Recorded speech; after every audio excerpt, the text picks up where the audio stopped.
Okay, hello. I just wanted to talk about the Askja activity that's been going on lately. Um, as we've seen satellite imagery recently from like the 25th of January, we had the caldera looking like this, where the caldera is just like the big pool in volcanoes that forms often. Um, well, yeah, we got these pictures 25th of January. And now later, in the 15th of February, we have seen development of this happening to the caldera. There's been like huge amount of melting. The There's now 540 hectares of open water here. We've seen like increase in heat in the east mountains. Uh, all this ice is basically, it's melting right now. This is just floating ice, basically. Um, and this entire caldera is bigger than 540 hectare, obviously.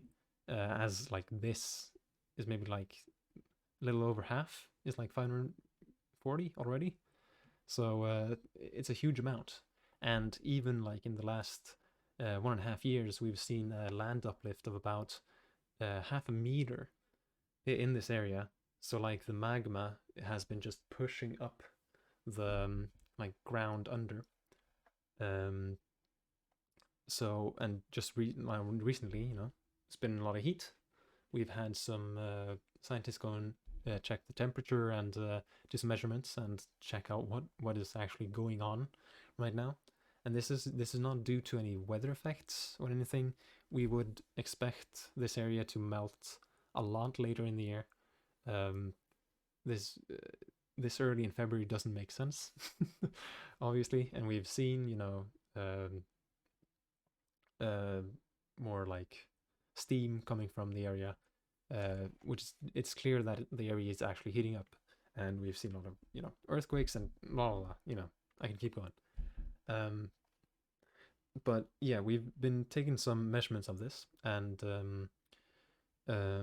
there have been scientists in Cambridge that have tried to measure about like how much magma uh, mass there's under uh, the volcano, and they are estimating that there might be around 10 cubic kilometers of magma, which is a huge amount.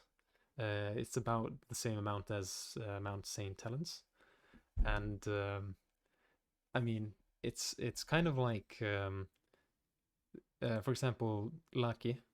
Here we have got some pictures.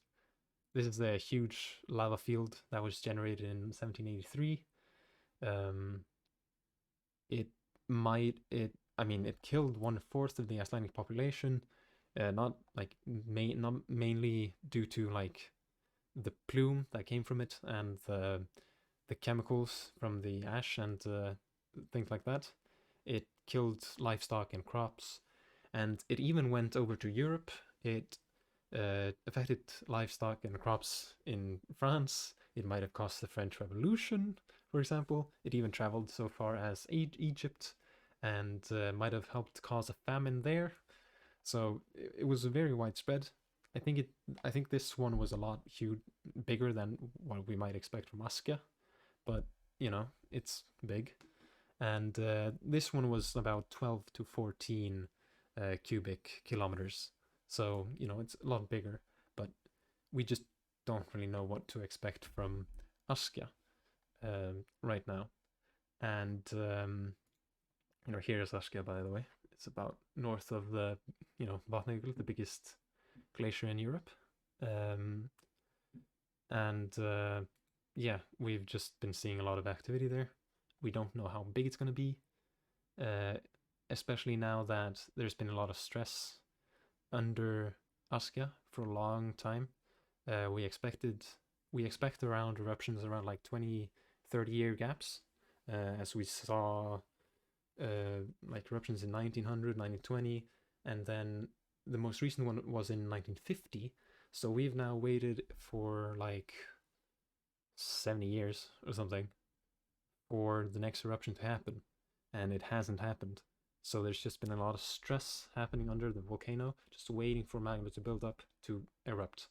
So yeah, it might happen soon, but soon in volcano years is like a couple of months to like a couple of years. So I mean, actually, I don't know. It might happen whenever. I can't really tell. I'm not an expert at all. Um, but yeah,